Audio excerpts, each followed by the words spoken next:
who will give MR Siddiqui, for example, the released journalist from Bangalore, 6 months of his life. He now joins us at the moment. Rahman, do you feel today vindicated, tired, or still simply someone who...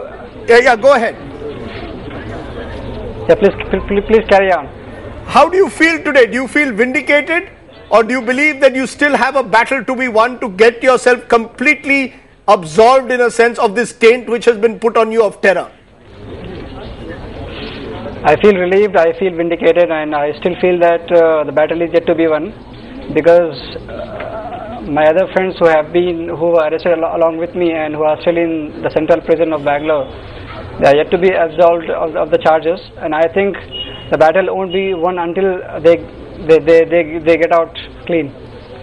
What have the last 6 months like been for you? You were a journalist with the Deccan Herald. Do you believe that did your organization, did your friends and colleagues support you, or were you seen as someone with suspicion as a result, or almost held guilty even before you went through a trial?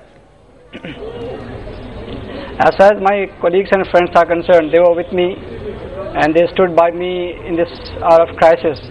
As far as the entire media is concerned, barring a few exceptions, they treated me a terrorist before I was proved so.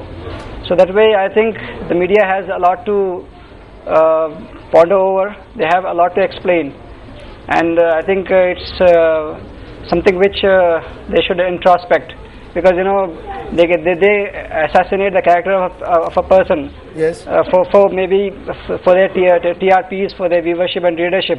Yes. But the pain they undergo, the youngsters undergo, that we cannot describe it in words. That's simply unbearable.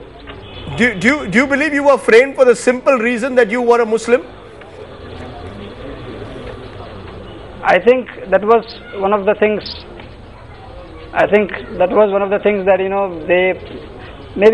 think if I was not a Muslim, they would not have picked me in the first place, or they would have let me off after a few hours or after a few days.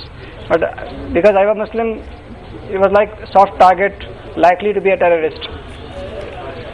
Are you confident of getting your job and your life back again, or do you fear that this taint will it's almost something which will stigmatize you? Is this something that you fear, or are you confident that society will now embrace you?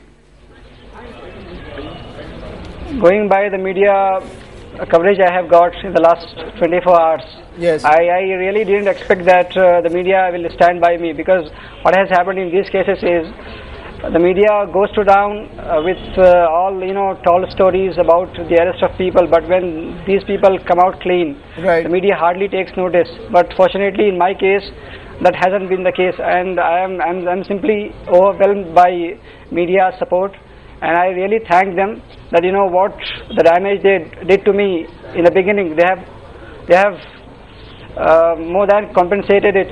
So I'm really confident that I will get back to my life. I will lead a dignified life. I'll get back my job, right, and I'll be able to continue my profession.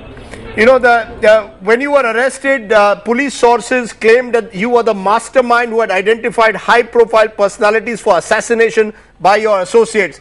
The Times of India carried a headline saying the scribe was the mastermind. What would you like to tell all those people who virtually destroyed your character all those months ago? I think it was more because of professional rivalry. Maybe I was associated with a newspaper which is a rival of the Times of India. The Times of India went to town with those stories.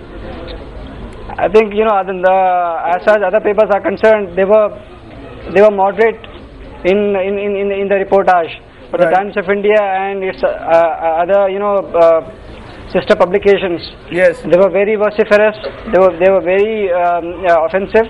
Right. And I think it was because I was associated with a newspaper which is their competitor in Bangalore. Right. So it's like Let me just ask you this in conclusion. Do you today feel alienated? Or because there's always this argument that when people are wrongfully arrested, and this only feeds on a sense of alienation, grievance and anger. Do you today feel angry and alienated, or do you feel someone who is even more determined to ensure that what happened to you doesn't happen to anyone else?